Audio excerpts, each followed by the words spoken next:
کے دروازے کھل گئے کہتا قرآن ہے یہ پیارا رمضان ہے یہ پیارا رمضان ہے یہ پیارا رمضان ہے یہ پیارا رمضان ہے۔ اعوذ باللہ من الشیطان الرجیم، بسم اللہ الرحمن الرحیم۔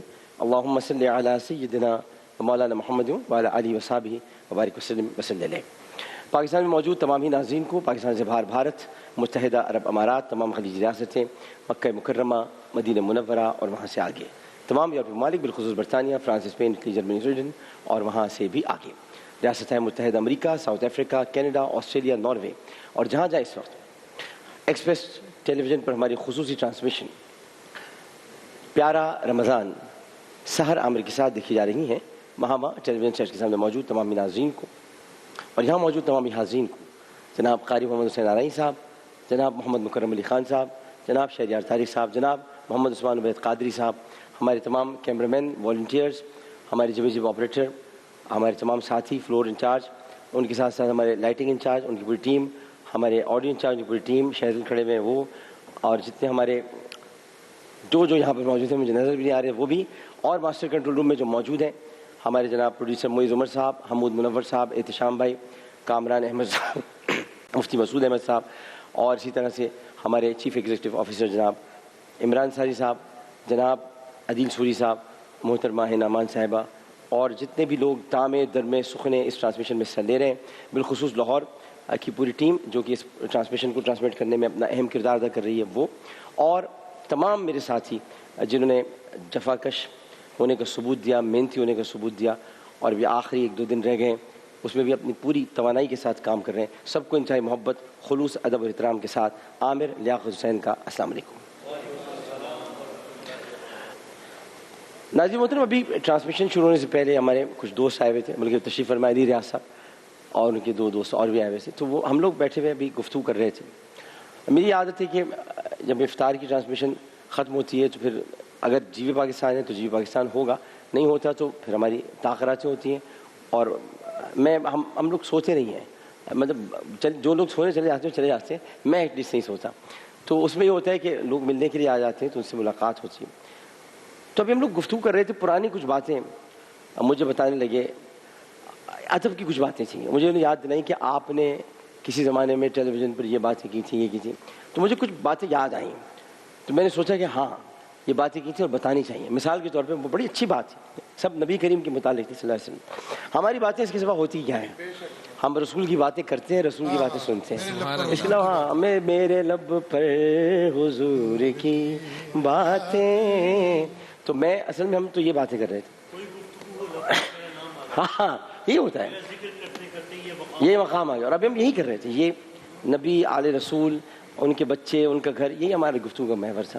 تو انہوں نے مجھ سے کہا کہ ڈاکٹر صاحب وہ بتائیے گا، آپ علی ریاض صاحب نے کہا کہ جو آپ نے جب بتا رہے تھے کہ نبی کریم صلی اللہ علیہ وسلم کو جب مخاطب کریں تو کیا کیا چیزیں ان سے منسوب ہیں، ان کو کیا کہا جاتا ہے، جیسے ہم جب کوئی چیز، جیسے ہمارا پیٹ ہوتا ہے، رسول کا شکم ہوتا ہے، اور شکم بھی نہیں ہوتا، شکم میں اتھر کہلائے گا۔ اسی طرح ہم جب ہمارے جوتے ہوتے ہیں رسول کے نالے پاک یا پاپوش مبارک ہوتی ہے، ہمارے ہونٹ ہوتے ہیں رسول کی شفتان مبارک ہوتی ہے، یہ مطلب یہ ایک طریقہ کار ہے۔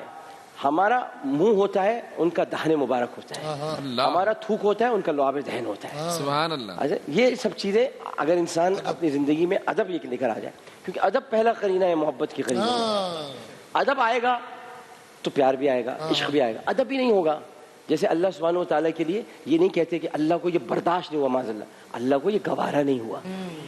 برداشت انسان کے لیے استعمال ہوگا، السلام علیکم شہزادے کیسے ہیں، برداشت انسان کے لیے ہوتا ہے، آپ نے اس چیز کو برداشت کیا، اللہ تعالیٰ گوارا نہیں کرتا کوئی بات، یا پروردگار کوئی بات ناگوار گزرے گی، اللہ کن چیزوں کو پسند فرماتا ہے، کن چیزوں کو پسند نہیں فرماتا، یہ آپ کو بتانے پڑے گا۔ تو یہ ادب کی کچھ بات ہوتی ہے، تو میں نے کہا کہ یہ بات بالکل درست ہے۔ آج کل ہم دیکھتے ہیں کہ لوگ، ہمیں یاد ہوگا آپ کو احمد رضا، ہمارا جھگڑا اس بات پر نہیں ہے کہ آپ یہ کہیں کہ رسول کریم صلی اللہ علیہ وسلم کا وصال نہیں ہوا یا وہ وفات نہیں پا گئے، یہ اچھی چیز، یہ میرے نزدیک سب سے جو اچھی باتوں میں سب سے اچھی جو نچلی سطح پہ بات ہے کہ وفات پا گئے، یہ اچھی باتوں میں سب سے بری بات ہے میرے لیے، یہ اچھی باتوں میں سب سے بری بات ہے میرے لیے کہ وفات پا گئے، وصال پا گئے، پردہ فرما گئے، تشریف لے گئے، یہ سب باتیں مناسب لگتی ہیں. تو ہمارا یہی کہنا تھا کہ آپ یہ مت کہیں کہ رسول معاذ اللہ مر گئے، معاذ اللہ. ہم یہ کہتے ہیں کون ہے جو ممات و حیات پہ یقین نہیں رکھتا؟ کون ہے جو، کیا ہم ان آیات کو بھول جائیں گے؟ کل نفس ذائقۃ الموت. قل ان صلاتی و نسکی و محیایا و مماتی للہ رب العالمین. یہی غلط تو نہیں پڑھی میں نے؟ یہ قل ان صلاتی و نسکی و مماتی و محیایا. آپ نے میں درست پڑھی میں. اچھا اب اس میں وہ خود کہہ رہے ہیں رسول اللہ کہ اللہ انہوں نے سکھا رہا ہے، آپ کہہ دیجئے کہ میرا جینا، میرا مرنا، میری نمازیں، میری ذکر کیا ہے، سب کچھ تیرے لیے.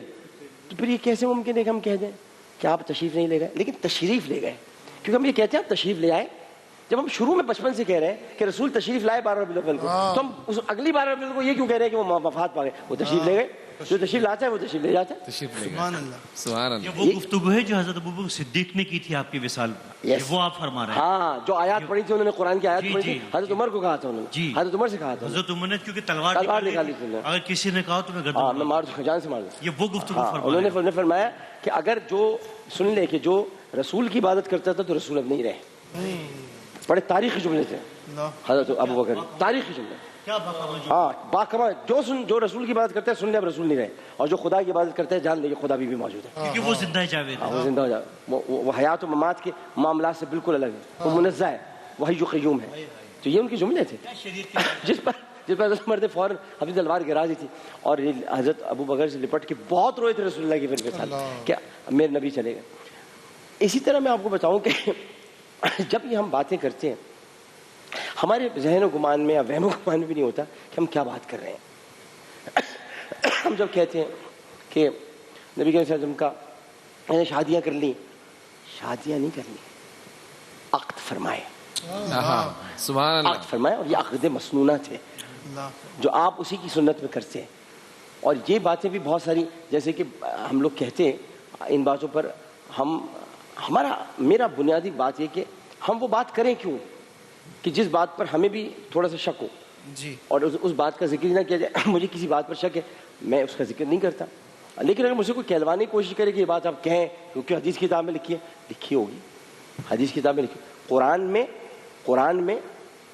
میں ایام کے دن بھی ہے، ایام کا ذکر بھی ہے. کیا کروں؟ نہیں، میں ایک سوال پوچھا، میں رمضان کی ان 30 راتوں میں کیا جہاں پر خواتین کے ایام کا ذکر ہے کیا وہ آیتیں پڑھواؤں؟ نہیں نا. تو قرآن سے نکالی تو نہیں نا. نہیں، یہ کہا کہ ادب کا تقاضا یہ ہے کہ وہ مخصوص آیات خواتین سمجھ لیں گی خود، ہمیں ضرورت پڑے گی کہ ہم بیٹھ کے پڑھیں. نہیں، میں ایک سوال آپ سے کر رہا ہوں، اس لیے کہ ہمیں ان ایام میں ان آیات مطہرہ کا، قرآن کی ہر آیت مطہرہ ہے، قرآن کی ہر آیت کریمہ ہے. قرآن میں کوئی آیت ایسی نہیں کہ جس کو کریم نہ کہا جائے. بے شک آیت کریمہ سب کریم ہے. سبحان اللہ. لیکن موقع محل ہوتا ہے گفتگو کا. میں رمضان کے موقع پر یہ بتانا شروع کر دوں کہ عبس وتولی، مجھے تو ضرورت نہیں پڑی. قرآن ہے، میں پڑھ رہا ہوں، میں رمضان کے مہینے میں پورا قرآن ختم کر رہا ہوں، لیکن کیا میں جو مقتدی پیچھے جو کھڑا ہوا ہے اس کو ترجمہ بھی بتا رہا ہوں، ساتھ ساتھ بتا رہا ہوں کیا میں اس کو عربی پڑھ رہا ہوں، کیونکہ اسی لیے تو کہا ہے عربی میں پڑھو قرآن.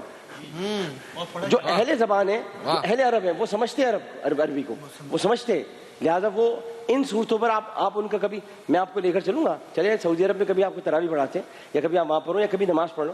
عبد الرحمن السدیس کا نام سنو جی. قاری، ان کا برسوں سے یہ طریقہ کار رہا ہے. میں تو ان کا وزیر مہمانداری رہا ہوں. جب وہ پاکستان تشریف لائے تھے تو اونٹنی کا دودھ میں ہی لے کے جاتا تھا ان کے لیے، میں وزیر مہمانداری رہا ہوں. ان کا عرصے سے طریقہ کار رہا ہے. انہوں نے خود بتایا کہ میں مغرب کے وقت والضحیٰ واللیل سجا پڑھتا ہوں اور الم نشرح لک صدرک، اس کے علاوہ پڑھتے ہیں کچھ اور ہے بھائی؟ کیا مطلب؟ یہ یہی پڑھتے ہیں. وہ مغرب کی پڑھاتے ہیں یا فجر کی، اگر کعبے میں ہوتے ہیں. مدینے میں وہ پڑھاتے نہیں. مدینے میں مدینے میں حذیمی صاحب ہیں اور دیگر وہاں پر ہیں، وہ سب پڑھاتے ہیں، تو وہ نہیں پڑھاتے. تو اب آپ حذیفی صاحب ہیں، حذیفی صاحب بڑی زبردست، ان کی قرات شیخ حذیفی کی قرات سننے والی ہوتی. اب وہ نہیں پڑھاتے، وہ یہاں پڑھاتے ہیں تو مکے میں کھڑے ہو کے پڑھے والضحیٰ واللیل، اور اتنے مزے سے پڑھتے آپ کہیں ڈوب جائیں کہ چلے جائیں. تو اہل عرب کو سمجھنے کی کوشش کریں.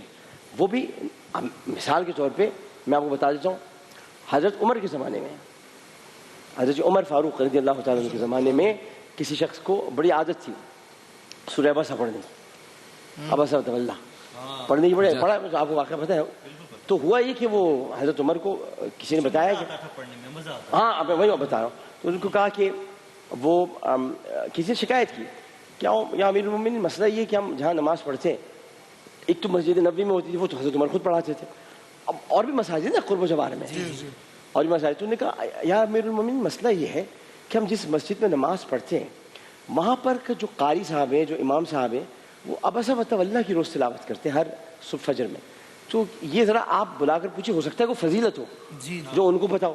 انہوں نے اچھی نیت سے بلایا تھا، پوائنٹ یہ انہوں نے کہا بلا لیں ان کو، بلائیں بات کرتے ہیں، بلا لیا ان کو۔ انہوں نے کہا حضرت یہ فرمائیے آپ نے کوئی حدیث سنی ہے رسول اللہ سے یا آپ تک کوئی روایت پہنچی ہے کہ فجر کے وقت یہی صورت پڑھی؟ ایک تو وہ بڑے خوش ہوئے کہ ان کو حضرت عمر نے بلایا، تو وہ بیٹھ گئے، انہوں نے کہا جی اچھا، انہوں نے پوچھا آپ اسلام کب لائے؟ تو انہوں نے کہا یہ حضرت عمر کے سوالات ہوتے تھے، اسلام کب لائے، یہ سب سے پہلا کوشچن ہوتا تھا، اسلام کب لائے؟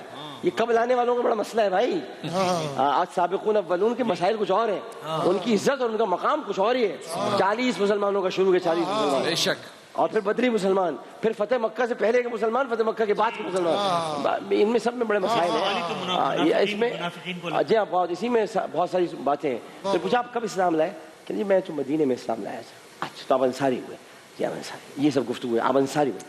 انصاری ہیں آپ۔ یہ بتائیے کہ آپ کتنی رسول کریم صلی اللہ علیہ وسلم کی احادیث سنی؟ اچھا جو میں آپ کو بتا رہا ہوں، یہ امام ابن تیمیہ کی لکھی ہوئی الصارم المسلول علی شاتم الرسول، الصارم المسلول علی شاتم الرسول ان کی کتاب ہے، اس میں سے میں آپ کو بیان کر رہا ہوں۔ انہوں نے کہا کہ اور یہ سب مجھے ابھی یاد آیا علی ریاض کی گفتگو سن کر، تو میں نے کہا کہ انہوں نے کہا کہ اچھا آپ نے اس سے پہلے آپ نے کتنی احادیث سن رکھی ہیں اور کن کن سے روایات آپ تک پہنچی ہیں اور کن کن نے آپ کو بتایا ہے؟ کیونکہ حضرت عمر کے زمانے سے تو بیشتر صحابہ حیات ہیں نا، حضرت ابو ہریرہ بھی موجود ہیں، حضرت سعد بن وقاص بھی ہیں بڑے سال۔ انہوں نے کہا جی فلاں سے سنی، فلاں سے سنی، فلاں سے سنی۔ اچھا بالکل صحیح ہے، یہ تو ثقہ راوی ہیں جن کی آپ بات کریں، سارے ثقہ راوی ہیں جن کی آپ بات، یہ میں نے نہیں سنی آج تک کبھی یہ بات، ذرا مجھے سمجھائیے گا کہ عبسہ وتولیٰ پڑھتے ہیں فجر میں، کوئی اور صورت کیوں نہیں منتخب کرتے ہیں؟ تو صاحب نے کہا مجھے مزہ آتا ہے۔ یہاں پہ بھی حضرت عمر کو کچھ نہیں ہوا، انہوں نے کہا مزہ آتا ہے، اچھا مزہ آتا ہے، کوئی حدیث اس کے پڑھنے؟ کہ نہیں میں آپ کو سمجھاؤں۔ ہاں کیا؟ آپ کو تو پتہ ہے آپ کتنے بڑے توحید پرست ہیں۔ بالکل ہیں، آپ بھی ہیں، میں بھی ہوں، آپ بھی ہیں، بالکل صحیح بات، توحید پرستی بتا رہے حضرت عمر کو۔ انہوں نے کہا اصل میں بات یہ کہ اللہ نے اس میں نا، اللہ نے اپنے نبی کو اس میں ڈانٹا ہے، مجھے ڈانٹنے میں مزہ آتا ہے، بس اتنا کہا تھا، بس اتنا کہا۔ بھائی یہاں پر بات حضرت عمر نے کہا 1 منٹ رکیے گا اللہ، کیونکہ جب مہمان خانے میں بیٹھتے تھے تو وہ ظاہر ہے کہ ٹوپی لگا کر اسی طرح بیٹھتے، اندر گئے، امامہ پہنا، جنگ والا امامہ، جنگ والا امامہ، جنگ والا امامہ پہنا، اپنے وہ کپڑے اتار کر جنگ کے کپڑے پہنے، تلوار ہاتھ میں لی، اس کی گردن اڑا دی۔ اسلم نے آ کے پوچھا عمر یہ تو مہمان تھے؟ کہہ رہے مہمان نہیں تھا، رسول کا دشمن تھا، جسے رسول کی ڈانٹ میں مزہ آتا ہے اسی گردن اڑانے میں عمر کو مزہ آتا ہے، اللہ اس کی گردن اڑانے میں عمر کو مزہ آتا ہے۔ بات سمجھ آئی؟ کپڑے بھی تبدیل کیے تھے، یہ بھی بتا دوں، اس عام لباس میں نہیں، جنگ کے لباس، یہ جنگ ہے، اللہ کے رسول اللہ کے رسول کے دشمن سے جنگ ہے۔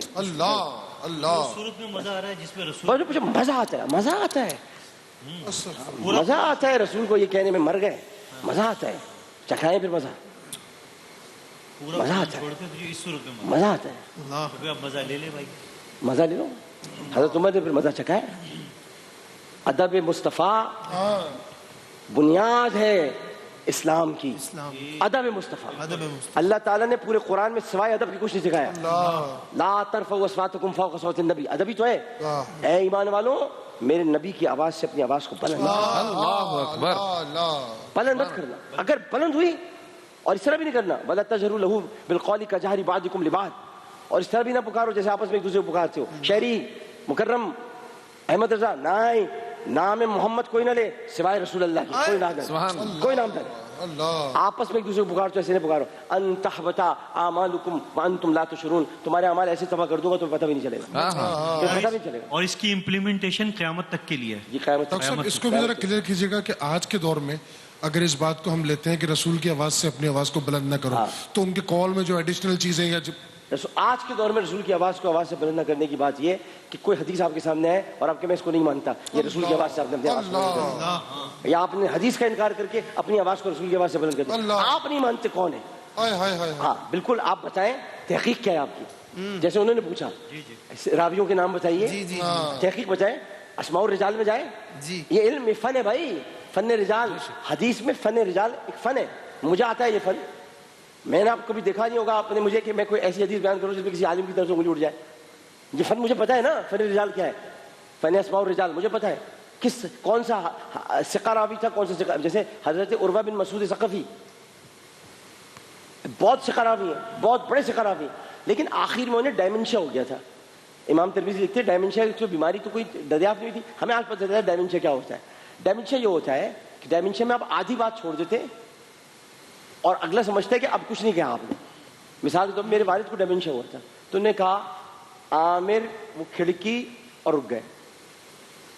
اب میں انتظار کرتا رہا کہ اگلا کیا, کیونکہ ڈائمنشیا میں آدمی بھول جاتا ہے. کوئی 5 منٹ میں انہوں نے کہا کہ اس کو بند کر دو. اتنے گیپ کے بعد تو انہوں نے حضرت عروہ بن مسعود ہے, حضرت عروہ بن زبیر, حضرت عروہ بن زبیر نے انتہائی ثقہ راوی, ساری احادیث ان سے جو مسند احادیث ہے, لیکن آخری وقت میں ان کے بیٹے نے ان سے پوچھا کہ حضرت عائشہ کی عمر کیا تھی رخصتی کے وقت, تو انہوں نے کہا 9 اور رک گئے. امام ترمذی نے لکھا ہے, حاشیے میں لکھا ہے امام ترمذی نے کہ 9 پہ رک گئے. کس پہ رک گئے؟ 9 پہ. جب بہت دیر تک بچے کو نہیں پتا چلا چلے گئے تو انہوں نے کہا 10. اس غلطی کی وجہ سے میری ماں پہ کتنے الزامات ہیں. انہوں نے اس کے بعد کہا 10 جب تک وہ جا چکے, تو انہوں نے جو لکھا وہ 9 لکھ لیا, 9 سے. تو انہوں نے غلط تو نہیں لکھا نا یار, یہ اسماء الرجال ہوتا ہے, یہ علم فن رجال ہوتا ہے, غلط تو نہیں لکھا نا, انہوں نے بھی 9 صحیح لکھا نا, صحیح لکھا, انہوں نے بھی صحیح لکھا نا. والد صاحب بیمار تھے, 10 بعد میں نکلا. امام ترمذی کی تحقیق ہے, آپ امام ترمذی پہ بھی آپ انگلی اٹھائیں گے. تو عامر لیاقت نے وہی تو کتاب لکھی ہے, اور مقدمہ ام المومنین, اور میں نے ساری اپنی ماں کا مقدمہ لڑایا. سبحان اللہ. میں 19 سال تھے, ثابت کیا میں 54 روایتوں سے. تو مقصد یہ کہ دیکھیں ہم ان چیزوں کو جب بیان کرتے ہیں تو ایسے نہیں بیان کرتے تھے, پڑھ کر بیٹھتے. یہ مسند ہم نے 25 سال سے سجائی ہے, ہمیں پتہ ہے, ہمیں بھی کچھ نہیں آتا تھا پہلے, ہم نے بھی بہت غلطیاں کی ہیں, لیکن آج بھی غلطیاں کرتے ہیں. آج کیا سمجھتے ہیں ہم غلطی نہیں کرتے؟ بہت کرتے ہیں غلطیاں, شاید پہلے سے زیادہ کرتے ہوں, لیکن اب غلطیاں سنگین کر رہے ہوں گے. پہلے تو ہمیں پتہ ہی نہیں تھا, لیکن اب پتہ ہونے کے بعد اگر غلطی کریں گے تو اللہ تعالیٰ معاف نہیں کرے گا, تو اللہ تعالیٰ معاف نہیں کرے گا. آپ لا علمی میں کوئی بات کہہ گئے, کہہ دیا آپ نے, پھر صحیح ہے کوئی بات, لیکن اب آپ کو پتہ ہے. اب مجھ سے کوئی کہلوا نہیں سکتا کہ 9 اور 18 کے مسئلے پر آؤں, مجھے پتہ ہے, میں نے اس پر پوری تحقیق کی بھی ہے. میری جتنی تحقیق پاکستان میں کسی کی نہیں ہے. چیلنج ہے, حضرت عائشہ کی عمر نہیں ہے, نہیں ہے, یہ چیلنج سے بات کر رہا ہوں. میں اس پہ بڑے کٹر طریقے سے بات کر رہا ہوں. ہاں, تحدیث نعمت کے طور پہ کہہ رہا ہوں, لیکن اس لیے کہہ رہا ہوں بتانے کے لیے ان لوگوں کو جو ام المومنین پر انگلی اٹھاتے اور ان پر باتیں اچھالتے ہیں. کیونکہ دیکھیے ہمیں کچھ چیزوں کو ویسے ہی کرنا ہے جیسے ہمارے نبی صلی اللہ علیہ وسلم نے چاہا ہے. آپ اس واقعے کو لے لیجیے نا, جو اعتکاف کا وقت تھا, اعتکاف کا وقت تھا, نبی کریم صلی اللہ علیہ وسلم اعتکاف سے باہر آئے, اور یہ بات یاد رکھیے گا کہ رسول اللہ نے اپنی زندگی میں کوئی اعتکاف نہیں چھوڑا ہے. مدنی زندگی میں, ظاہر ہے مدنی زندگی میں تو خاص طور پہ تھا, ظاہر ہے کہ معراج کے بعد نماز فرض ہوئی ہے. آپ تو پہلے سے نماز پڑھتے تھے, لیکن دیکھیے غار حرا میں نمازی تو پڑھتے تھے. آپ نے غار حرا دیکھا ہے کسی نے اوپر جا کر؟ آپ جس قبلہ رخ جو دیکھیں گے, ماں دونوں قبلے ہیں, آپ کو پتہ ہے سامنے مکہ نظر آتا ہے، خانہ کعبہ بالکل سامنے غار کی کلیئر آتا آتا ہے، اور اس کے بالکل ذرا جو مسلح ٹیڑھا ہے وہ ٹیڑھا سیدھا بیت المقدس کی طرف جا رہا ہے. تو غار حرا میں جب عبادت کرتے تھے آپ کا جو چہرہ انور تھا، چہرہ انور، آپ کا منہ نہیں کہیں گے، چہرہ انور کہیں گے، یا رخ انور کہیں گے، یا رخ انور کہیں گے، سبحان اللہ. یا اور آنکھوں کو بھی آنکھیں نہیں کہیں گے، چشمان مبارک کہیں گے. چشمان مبارک. آپ اس وقت وہ آپ کا چہرہ انور جو تھا وہ دونوں طرف تھا، یعنی بیت المقدس بھی اور خانہ کعبہ بھی. سبحان اللہ. تو میں جو بات کیا کہہ رہا تھا، میں ایک بات جو بتانا چاہ رہا تھا کہ حضرت عائشہ. ہاں حضرت عائشہ پہ میں بات کہہ رہا تھا، لیکن میں ایک اور بات کہنا چاہ رہا تھا کہ اب دیکھیں وہ اللہ تعالیٰ نے بلا دی، بات کچھ اور تھی. وہ بات یہ تھی کہ حدیث کا جو ایک علم ہوتا ہے اس پر اگر ہم کوئی بھی بات کہتے ہیں، یعنی شکریہ بیٹا، کوئی بات ہم کہتے ہیں تو ہمیں اتنا یقین ہونا چاہیے اور ہمیں یہ بات پتہ ہونی چاہیے کہ ہم بات صرف اتنی ہے کہ لوگوں نے بہت ساری باتیں کی، اب ہمیں وہی طریقہ اختیار کرنا پڑے گا جو نبی کریم صلی اللہ علیہ وسلم نے ہمیں بتایا ہے. نبی نے جن سے محبت کی ہے، جن سے پیار کیا ہے، ہاں میں کر رہا تھا آپ سے اعتکاف کی بات، اعتکاف کی بات، ہاں دیکھیں نا اعتکاف کی بات کرتے رسول اللہ نے کوئی اعتکاف نہیں چھوڑا. اعتکاف کی ایک رات تھی کہ آپ نکلے، تشریف لائے اور باہر حضرت صفیہ بنت ہوئی اختب ان سے آپ کچھ کلام کرتے لگے. وہ حجرے قریب تھے نا بھائی، میں تو حجرے عائشہ میں گیا ہوں نا جہاں ابھی عمران خان صاحب وہ کر آئے، اس حجرے میں بھی گیا ہوں، تو حجرے سب قریب تھے. وہ گئے حجرہ عائشہ تک، ان کو اگر کوئی گائیڈ کر رہا تھا تو اس نے بتایا ہوگا کہ یہ حجرہ حضرت زینب بنت جہش کا تھا، اس کے برابر میں حضرت حفصہ بنت عمر کا تھا، اس کے برابر میں حضرت ام سلمہ کا تھا، اس کے برابر میں حضرت صفیہ بنت، 5 ازواج مطہرات کے حجرے حجرہ عائشہ کے ساتھ ہی تھے. حضرت حفصہ حضرت عائشہ تو دوست تھیں آپس میں، تو ان کا تو بڑا زبردست قسم کا تعلق تھا، تو ان کا حجرے ساتھ ساتھ تھے. حضرت زینب بنت جہش کا حجرہ تھوڑا دور تھا، حضرت صفیہ بنت ہوئی اختب کا بھی وہیں تھا، اور حضرت ام سلمہ ان کے حجرے تھے. تو اب ان حجروں میں نبی کریم صلی اللہ علیہ وسلم ایک حجرے میں تشریف گئے اور تھوڑا سا باہر آ کر کے اعتکاف میں تھے، تو آپ نے حضرت صفیہ بنت جو باہر نکل آئے، تو گھر کے باہر ہو گئے. وہاں سے کوئی عربی گزر رہے تھے، کوئی صحابی گزر رہے تھے، تو آپ فوراً جیسے آپ نے دیکھا کوئی گزرا تو آپ دوڑے گئے. آپ نے کہا بھائی یہ جو جن سے بات کر رہا ہوں یہ میری اہلیہ ہے. صحابی تھے عربی نے کہا یا رسول اللہ ہم آپ پر شک کریں گے، ہمیں موت نہ آ جائے. یہ جملے تھے جو میں جملے، ہمیں موت نہ گھیرے کہ ہم اللہ کے رسول پہ شک کریں. کہ نہیں میں یہ نہیں کہہ رہا، یہ بھی کہا میں یہ نہیں کہہ رہا تم شک کر، میں اس لیے کہہ رہا ہوں کہ انسان کی رگوں میں شیطان خون کی طرح دوڑتا ہے کہ تم بہک نہ جاؤ. تو تمہیں پتہ ہونا چاہیے کہ میں اپنی اہلیہ سے بات کر رہا ہوں. اللہ اکبر، اللہ کیا اللہ سبحان اللہ، کیونکہ دیکھ لیا تھا اس نے. اب آپ سوچیں کہ جس نبی کو اپنی ازواج مطہرات کا اتنا خیال ہو، کتنا خیال ہو، وہ جب نبی پڑھتا ہوگا کیا پڑھتا ہوگا؟ جو اس کے پاس نامہ اعمال آتے ہیں، نامہ اعمال میں ایک نامہ اعمال میں یہ لکھا ہوتا ہوگا کہ اس نے آج آپ کی سب سے پیاری زوجہ عائشہ صدیقہ کی عمر 9 اور 10 پہ بحث کرتا رہے، جبکہ یہ پتہ بھی نہیں، اس کو اسے دیکھا بھی نہیں ہے، اس کو معلوم بھی نہیں ہے، یہ کرتا رہا. اور اگر یہ تھی بھی تو اس نے اس کو چھپایا نہیں کہ اس سے، کیونکہ ناموس رسالت پر حملہ ہو رہا تھا، اس نے ناموس رسالت پر حملے کو نہیں بچایا. یہ چپ ہو گیا جب کسی غیر مسلم نے اس کے سامنے ایک پرچہ پیش کیا اور کہا تمہارا نبی تو 9 سال کی بچی سے شادی کرتا تھا، جو خاموش بیٹھا رہا، اسے جواب نہیں دیا، اس نے ناموس رسالت کا تحفظ نہیں کیا، کیونکہ اس کے پاس دلیل ہی نہیں تھی کوئی. اب عامر لیاقت کی جب کتاب آئے گی تو ایک دلیل ہوگی، جب کوئی اب یہ لکھی، میں بتا رہا ہوں کتنی معتبر کتاب ہو جائے گی اس لحاظ سے عرش والوں کے لیے، انشاءاللہ یہ کتاب موجود ہوگی، اس کتاب میں دلیل موجود ہے. اب اگر کوئی آپ سے کہتا ہے کہ عمر 9 سال تھی اور آپ کے پاس یہ کتاب ہے اور آپ نے دلیل ہونے کے باوجود حوالہ نہیں دیا، تو روزہ شریف ضرور پوچھا جائے گا عامر لیاقت کی کتاب پڑھی تھی، اس میں میری بیوی کا تحفظ تھا، تم نے کیا؟ اور اگر پڑھی تھی اور اس بنیاد پر نہیں کیا کہ تم اسے پسند نہیں کرتے تھے، تو ہمیں پسند نہ پسند نہیں چاہیے، ہمیں چاہیے عائشہ کا تحفظ کس نے کیا ہے. سبحان اللہ تمہاری ماں، سبحان اللہ. ہمیں پسند نہ پسند نہیں چاہیے. دیکھیں آپ مختار کو پسند کریں یا نہ کریں یہ آپ کا مسئلہ ہے، آپ پسند کریں یا نہ کریں آپ کا مسئلہ ہے. اہل بیت پسند کرتے ہیں، آل رسول پسند کرتے ہیں. مختار نے ایک قاتل حسین کو مارا ہے، میں پسند کرتا ہوں، کرے یا نہ کرے. مجھے وہ ادا نہیں میں بھول سکتا جب حرملہ کو مختار نے قتل کیا، اور یہ وہی دن تھا، یہ وہی دن تھا جب ثانیہ زہرا سیدہ زینب سلام اللہ علیہ وہ مسکرائی تھی بہت دنوں کے بعد، جب ان کو پتہ چلا تھا کہ حرملہ کو مار دیا گیا جیسے میرے ننھے علی اصغر کو مارا تھا. تو مقصد یہ ہے کہ آپ نہ مانے. مختار ہے ابو عبیدہ ثقفی کا بیٹا، کس کا؟ ابو عبیدہ ثقفی جو صحابی رسول تھے اور جو غسل شہادت لے کر جگہوں میں جاتے تھے. کیا لے کے جاتے تھے؟ غسل شہادت. رسول اللہ ان کو بڑے فخر سے فرماتے تھے میرا وہ صحابی ہے جو شہادت کا غسل لے کر میدان میں اترتا ہے. ان کا بیٹا تھا مختار, اور مختار کے بہنوئی جو تھے وہ حضرت عبداللہ ابن عمر تھے جو حضرت عمر کے بیٹے ہیں. تو اب عمر کا بیٹا کسی غلط آدمی کے ساتھ نہیں ہو سکتا. عمر کا بیٹا کسی غلط آدمی کے ساتھ رشتہ داری اپنی نہیں کر سکتا.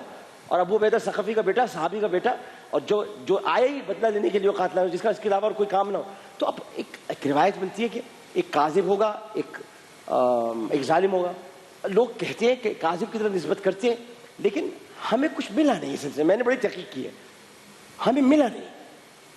تو لوگ کہتے ہیں, تو لوگ تو بہت کچھ کہتے ہیں لوگ, پر آخر میں لوگ کہتے ہیں انا للہ و انا الیہ راجعون.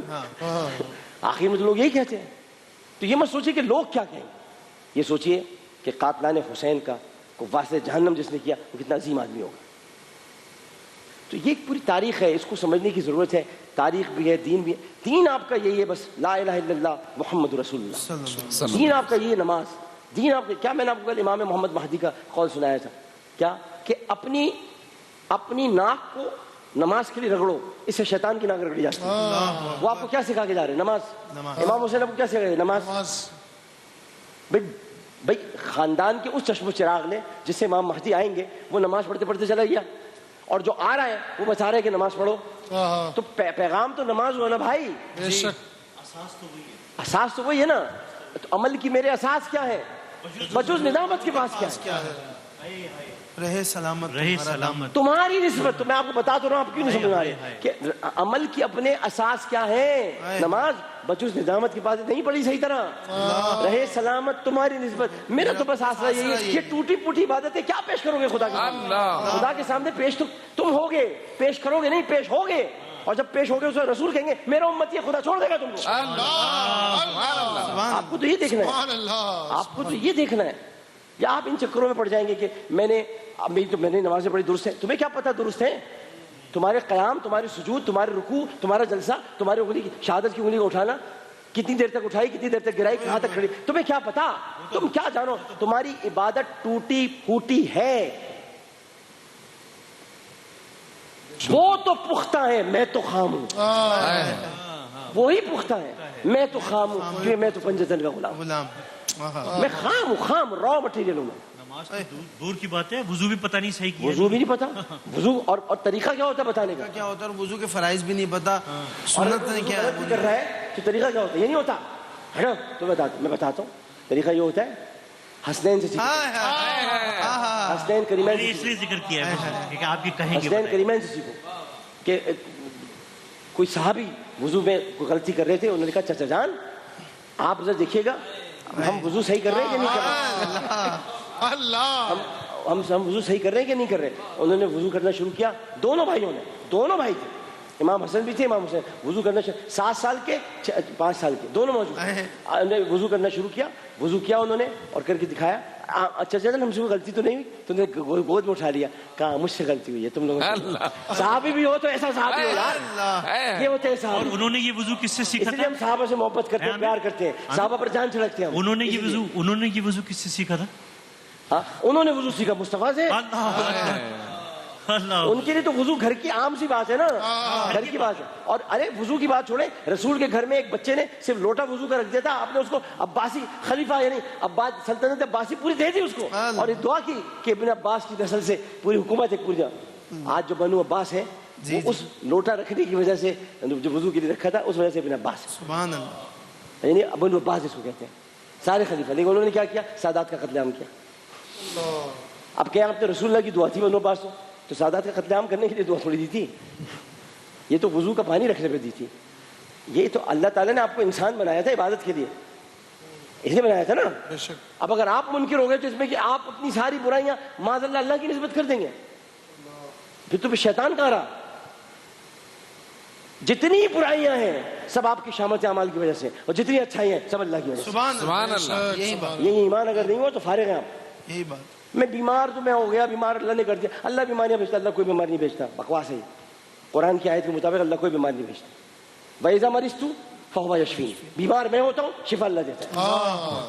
جب تک یہ منہ سے نہیں نکلے گا اس وقت تک شفا نہیں ملے گی.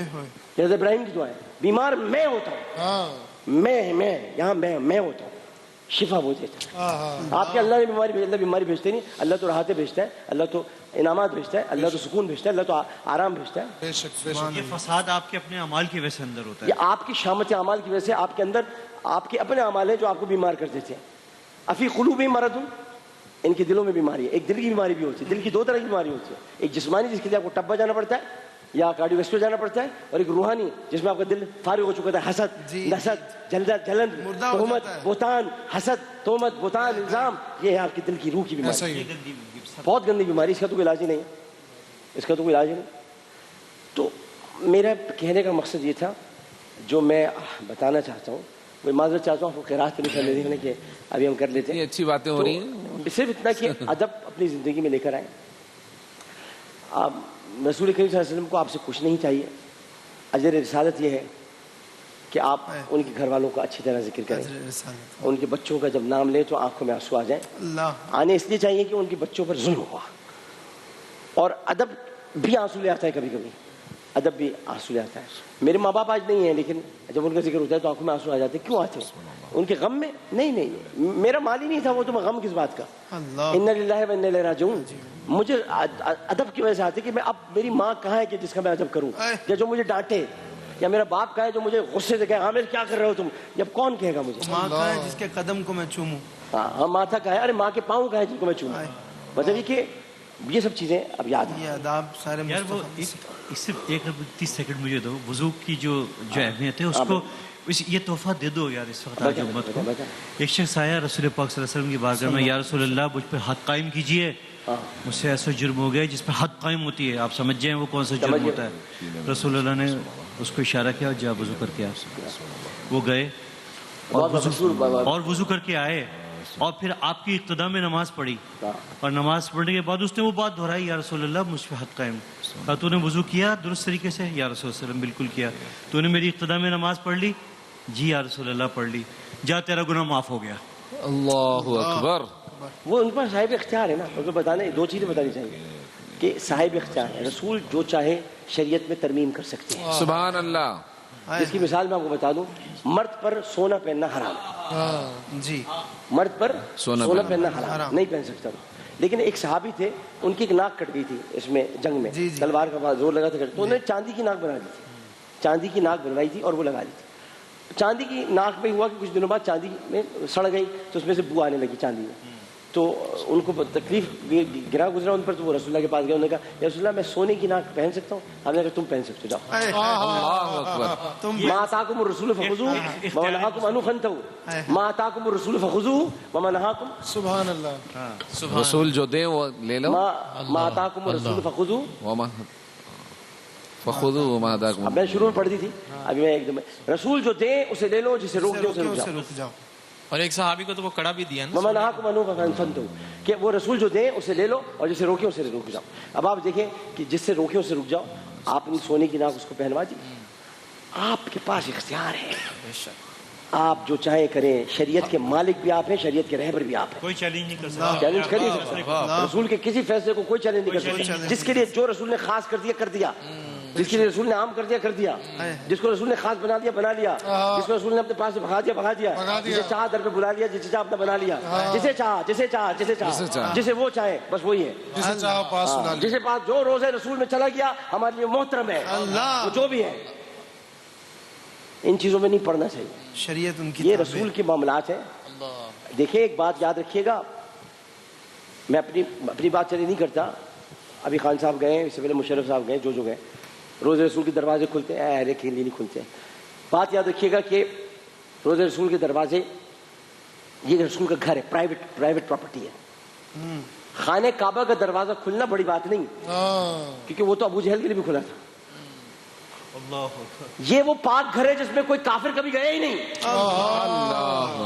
بات کو سمجھنے کی کوشش کریں. وہ تو بتوں سے پاک رسول نے کیا, لیکن خانہ کعبہ کے اگر اندر آپ نہیں گئے اور حتیم میں نماز پڑھ لی تو بھی آپ خانہ کعبہ کے اندر چلے گئے, خانہ کعبہ کے اندر چلے گئے. لیکن رسول کے گھر میں یہ پرائیویٹ پراپرٹی ہے. یہاں پر لکھا ہوا ہے, باہر واضح طور پر لکھا ہوا ہے, جو کسی کو نظر نہیں آ رہا, کہ جو عشق نہیں کرتے, جو محبت نہیں کرتے, ان کا آنا یہاں پر منع ہے, ممنوع ہے.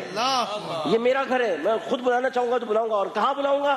دیکھیے صرف اپنے گھر میں نہیں بلاؤں گا, اگر میں اسے اپنے حجرہ عائشہ کے باہر کھڑا کر رہا ہوں, اللہ, اگر میں حجرہ عائشہ کے باہر سے کھڑا کر رہا ہوں, تو اس کا مطلب وہ عاشق رسول بھی ہے, عاشق ام المومنین بھی ہے. اللہ, اللہ, سبحان اللہ, سبحان اللہ. سبحان اللہ. عاشق ام المومنین. یہ پرائیویٹ پراپرٹی ہے بھائی, ہر ایک کا داخلہ, یہ کوئی ہر کس و ناقص کی بات تو نہیں ہے. حجرات میں کیا ہے؟ سورہ حجرات میں, سورہ حجرات میں کچھ رسول کریم صلی اللہ علیہ وسلم شادی فرمائی تھی, آپ نے عقد فرمایا تھا, عقد فرمایا تھا. کچھ صحابی دیر تک بیٹھے رہے تھے ولیمے کے بعد, بیٹھے رہے تھے.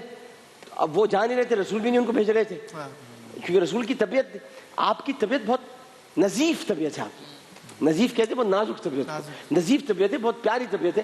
آپ ان کو منع نہیں کر رہے کہ وہ جائیں. تو آیت نازل ہو گئی کہ میرے رسول کے پاس بہت دیر تک مت بیٹھا کرو, اس کی طبیعت پر گرا گزرتا ہے. ہونے کی وجہ سے ہاں, وہ کہتے نہیں ہیں اگر تو اس کا مطلب تم بیٹھے رہو گے. اللہ. اسی نظریے کی بنیاد پر, آخری منٹ, اسی نظریے کی بنیاد پر میں وہاں دیر تک کھڑا نہیں ہوتا ہوں. آپ کو پتا ہے, آپ کو پتا ہے نا اس بات کا گواہ. آپ اس بات کی گواہ ہے نا. یہ مجھ سے کہتے ہیں آپ ڈاکٹر صاحب جلدی, میں نے کہا مجھ سے کھڑا نہیں ہوا جاتا, مجھ سے وہاں دیر تک رکا نہیں جاتا, بالکل. کیونکہ میں قرآن کی آواز آ رہی ہوتی, جتنی دیر تک کھڑا ہو جائے وہاں پہ زیادہ دیر کھڑا ہونا بھی آزمائش, آزمائش, کیونکہ وہاں جتنی دیر کھڑے رہیں گے اور ادھر ادھر نظر پڑ گئی. دیکھیں جالیوں کے اندر تو آپ دیکھ ہی نہیں سکتے, نظروں کو لوگ تو جھکاتے جھانک ہوئے جھانک کے خاموش دیکھ رہے لوگ جھانک جھانک کے آسمان دیکھ رہے ہوتے ہیں. اور وہ گھر کس کا ہے؟ حضرت عائشہ کے گھر میں جھانکنے کو. اور نبی نے جھانکنے پہ کیا کہا ہے؟ اگر کوئی کسی گھر میں جھانکے تو آنکھ پھوڑ دو. نظروں کو جھکاتے ہوئے خاموش گزر جاؤ, بےتاب نگاہی بھی یہاں بے ادبی ہے. بے ادبی ہے. بس ایک وقفہ دیتا ہوں, پھر بعد حاضر ہوں گے. یہ سب باتیں ادب کی باتیں, ادب والوں کی سمجھ میں آئیں گی, جو بے ادب ہیں ان کی سمجھ میں نہیں آئیں گی. معذرت چاہتا ہوں ان کی سمجھ میں اگر نہیں آئی تو. ایک وقفہ.